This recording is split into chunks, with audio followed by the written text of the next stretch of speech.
Hello students. तो हम लोग क्या कर रहे हैं, जो जीओसी है आपका ऑर्गेनिक कंपाउंड में, जीओसी यानी जनरल ऑर्गेनिक केमिस्ट्री। ठीक है, तो जीओसी का हम लोग फर्स्ट लेक्चर कर रहे हैं, लेक्चर नंबर 1 जीओसी में। तो यहाँ पे आपको कुछ ट्रिक बताई जाएगी। ऑर्गेनिक कंपाउंड, ये चीज़ आपको जनरली पता होगी। तो ऑर्गेनिक कंपाउंड में एक चीज़ आता है आपके पास कि number of sigma and pi bond को कैलकुलेट करने के लिए, number of sigma and pi bond. Sigma bond किसे कहते हैं? सिग्मा बॉन्ड मीन्स होता है जिसमें एंड टू एंड ओवरलैपिंग होती है, end to end overlapping that is called sigma bond. जैसे मैंने कहा सी सिंगल बॉन्ड सी, तो जो सिंगल बॉन्ड है this is called sigma bond, sigma. तो एंड टू एंड होगा और पहले स्टार्टिंग में जो बनता है वो सिग्मा बॉन्ड बनता है। अगर मैंने कहा यहां डबल बॉन्ड आ गया, इट मींस क्या है, एक तो सिग्मा है और दूसरा है पाई।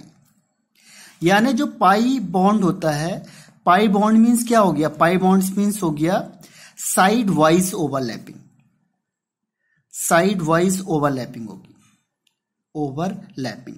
अगर साइड वाइज कैसे, जैसे एक ऑर्बिटल ये लगा हुआ है, सेकेंड ऑर्बिटल ये लगा हुआ है, इसके बीच में इस तरीके से ओवरलैपिंग हो गई, तो इसे कहेंगे हम pi bond.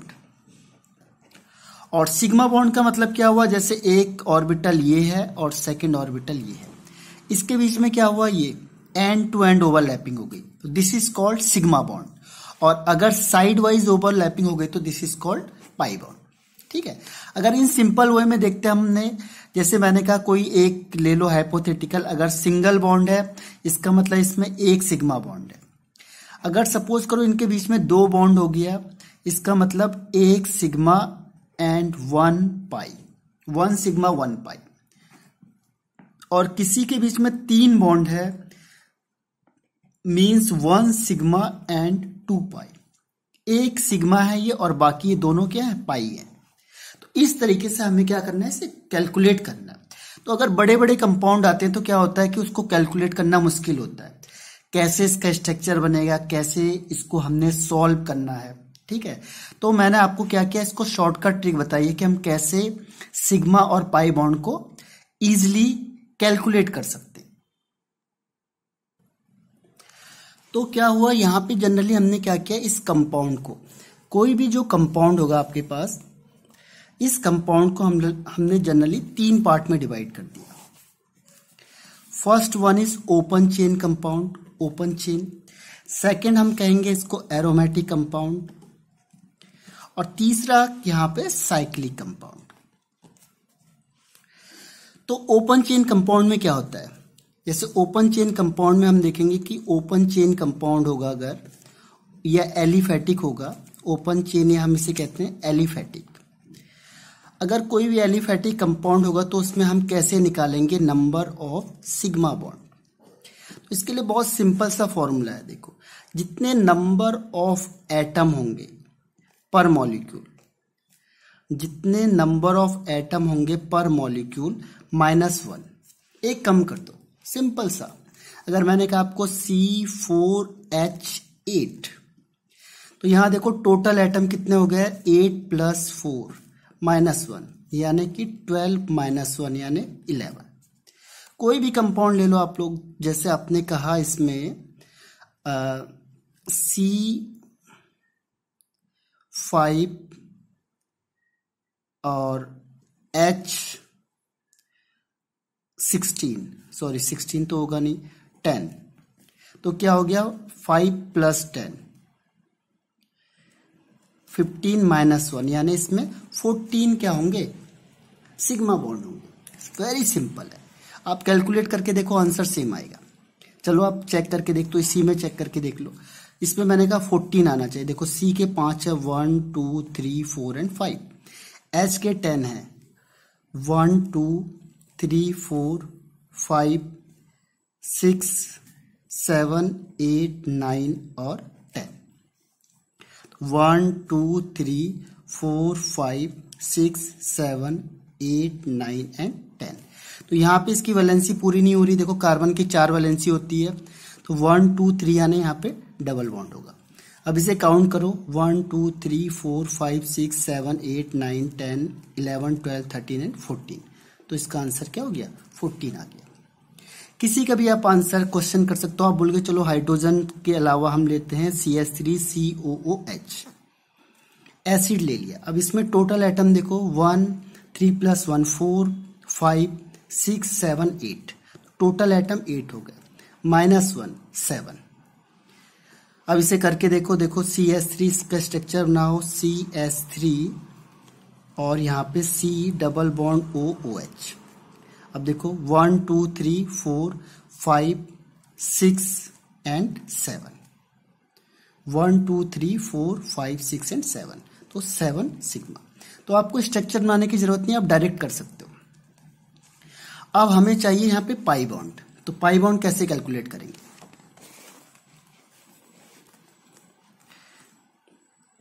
Number of pi bond, number of pi bond के लिए क्या है, समीशन ऑफ, समीशन मतलब सबका प्लस कर दो, total number of individual atom. और इसमें ध्यान रखना है, इसको मल्टीप्लाई करना है किससे, उसके वैलेंस शेल इलेक्ट्रॉन से, और उसमें -2 कर दो, अपॉन 2 है और यहाँ पे +1, ये फॉर्मूला अप्लाई कर दो। जैसे सपोज करो कोई भी कंपाउंड ले लिया, मैंने ले लिया C4H8। अब इंडिविजुअल है, हर एक का देखना है। देखो मैंने कहा कार्बन के लिए नंबर ऑफ इंडिविजुअल एटम, मैंने कार्बन का कहा, तो कार्बन के कितने हैं 4 into valence electron of carbon कितना होता है 4 -2। समीशन मतलब प्लस करना है, बीच में प्लस कर दो। हाइड्रोजन देखो, हाइड्रोजन कितने 8, number of hydrogen atom 8 into valence electron कितने होते हैं हाइड्रोजन में 1 -2 अपॉन 2 +1। अब देखो इसे करो आगे सॉल्व, 4 2 8, यहाँ 2 आएगा, +8 है, यहाँ -1 आएगा, तो कितना हो जाएगा, कितना आ जाएगा -8 अपॉन 2 +1। -8 से 8 कैंसिल आउट हो गया, यानी 0 आ गया, तो 0 + 1 मीन्स 1। अब अगर आपने C2H8 का किया तो कितना आएगा 1 पाई बॉन्ड। ठीक है, इसमें एक चीज का ध्यान रखना, इसमें नोट, एक चीज को ध्यान रखो कि हम लोग क्या करेंगे, यहाँ पे ऑक्सीजन वगैरह को हमने अवॉइड करना है, अवॉइड कर दो, ऑक्सीजन के लिए वैलिड नहीं होगा, इससे अवॉइड कर दो, अवॉइड। जैसे मैंने लिखा चलो CH3COOH, इसमें बताओ, तो हमने ऑक्सीजन को छोड़ देना है। अब बाकी का करके देखो, जैसे मैंने कहा C का बताओ, तो C के कितने हो गए, यहाँ पे टोटल एटम देखो C के 2 हो गए, तो नंबर ऑफ एटम 2 हो गए, इनटू C के वैलेंस इलेक्ट्रॉन 4 होते हैं -2, फिर प्लस करो, हाइड्रोजन देखो 3 + 1 4, टोटल 4 हो गए, हाइड्रोजन के वैलेंस इलेक्ट्रॉन होते 1 -2 अपॉन 2 +1। अब फिर यहाँ पे करके देखो क्या होगा, 4 में से 2 गया 2, 2 2 जा 4, यहाँ देखो 1 में से 2 गया -1, तो ये हो जाएगा -4 अपॉन 2 +1। अब देखो इसको कैंसिल आउट करोगे, 4 - 4 0, यानी 0 हो जाएगा, तो 0 + 1 यानी 1। अब इसका स्ट्रक्चर बना के देखो, अभी बनाया था हमने CH3 मतलब CHHC डबल बॉन्ड OH, तो क्या इसमें देखो एक ही पाई बॉन्ड है बस। तो ये क्या बिल्कुल सिंपल ट्रिक है, आपको इसमें कैसे हमने क्या करना है, डबल बॉन्ड या ट्रिपल बॉन्ड को, या कितने पाई बॉन्ड है उसे कैसे कैलकुलेट करना है। सेकेंड है देखो एरोमेटिक कंपाउंड। एरोमेटिक कंपाउंड में हम क्या करेंगे, एरोमेटिक आपको पता है जिसमें बेंजीन रिंग होती है। एरोमेटिक का मतलब which contain benzene ring, benzene ring, which contain benzene ring, या फिर like benzene like properties, that is called benzene like properties, उसे हम कहते हैं एरोमेटिक कंपाउंड। ठीक है, या तो उसके पास बेंजीन रिंग होगा या बेंजीन लाइक प्रॉपर्टीज होगी। अब हम इसमें पहले पाई इलेक्ट्रॉन निकालेंगे। देखो नंबर ऑफ पाई इलेक्ट्रॉन, इसके लिए आपने पढ़ा होगा हक्कल रूल। हक्कल रूल। हक्कल रूल क्या होता है? 4n+2 pi electron, 4n+2 pi electron. अब 4n यहाँ पे n क्या होगा? Number of ring, n means number of ring. अब सपोज मैंने कहा ये देखो यहाँ से बेंजीन दिख गया आपको, इसमें देखो नंबर ऑफ रिंग है 1, तो पाई इलेक्ट्रॉन कितने हो जाएंगे? पाई इलेक्ट्रॉन हो जाएंगे 4 × 1 + 2 यानी 6 पाई इलेक्ट्रॉन। अगर मैंने यहाँ पे 2 रिंग बना दी इस तरीके से, 2 रिंग बना दी इधर, ये 1 2 3, ठीक है, 2 रिंग है, तो हमें पता चल गया n = 2। अब इसे फॉर्मूले में पुट कर दो, क्या हो जाएगा? 4 × 2 + 2 यानी 4 2 = 8 + 2 यानी 10 पाई इलेक्ट्रॉन। तो यहां से दिख के लग रहा है देखो 1 2 3 4 5, एक बॉन्ड मीन्स 2 इलेक्ट्रॉन, तो 5 बॉन्ड मीन्स 10 पाई इलेक्ट्रॉन। तो इस तरीके से आप क्या कर सकते हो? निकाल सकते हो। अब इसमें हम सिग्मा कैसे निकालेंगे? देखो, number of sigma bond, number of sigma bond हम कैसे निकालेंगे इसमें? तो इसके लिए नंबर ऑफ सिग्मा बॉन्ड के लिए फॉर्मूला होता है 4 × x -n-1। जैसे सपोज करो x क्या है यहाँ पे? x है नंबर ऑफ पाई बॉन्ड, और n आपको पता है क्या होता है? Number of ring. अब सपोज मुझे क्या करना है? बेंजीन के लिए निकालना है, ठीक है। तो बेंजीन के लिए कैसे निकलेगा? बेंजीन के लिए मैंने क्या किया, इसमें यहाँ पे कितने पाई वो हैं, पाई बॉन्ड कितने यहाँ पे? 3। तो हमने क्या किया, इसे 4 × 3, और एक रिंग है -1 और -1, तो 4 3 = 12, 12 में से 2 गया 10, तो इसका मतलब इसमें 10 सिग्मा बॉन्ड है। इसमें एक थोड़ा करेक्शन कर दो, यहाँ प्लस कर दो, इसे प्लस, तो 4 3 = 12 -1 + 1, तो आंसर कितना आ जाएगा? 12 आ जाएगा। इसको एक दूसरे मेथड से भी आपको बता देता हूँ, जिससे आपको और आसान लगेगा। इसमें क्या करो आप लोग, ये टफ है तो इसको हम क्या करेंगे, दूसरे मेथड से भी कर सकते हैं। दूसरा मेथड आपको बता देता हूँ, क्या करना है? नंबर ऑफ एटम, ठीक है, नंबर ऑफ एटम कितने हैं? -1 plus number of ring. Number of atom, जैसे मुझे पता है कि बेंजीन क्या होता है? C6H6 होता है। अब मुझे पूछा गया कि इसमें बताओ कितने pi electron, sorry, number of sigma electron कितने इसमें, ठीक है, या सिग्मा बॉन्ड कितना है? Number of sigma bond. तो हमने क्या किया कि नंबर ऑफ एटम कितने इसमें? 6 + 6 यानी 12, -1, और इसमें एक ही रिंग है तो +1, इससे कैंसिल हो जाएगा यानी 12। तो यहाँ पे क्या हो रहा है? 12 सिग्मा बॉन्ड बन रहे। तो इस तरीके से आप क्या कर सकते हो? सिग्मा बॉन्ड और पाई बॉन्ड को कैलकुलेट कर सकते हो।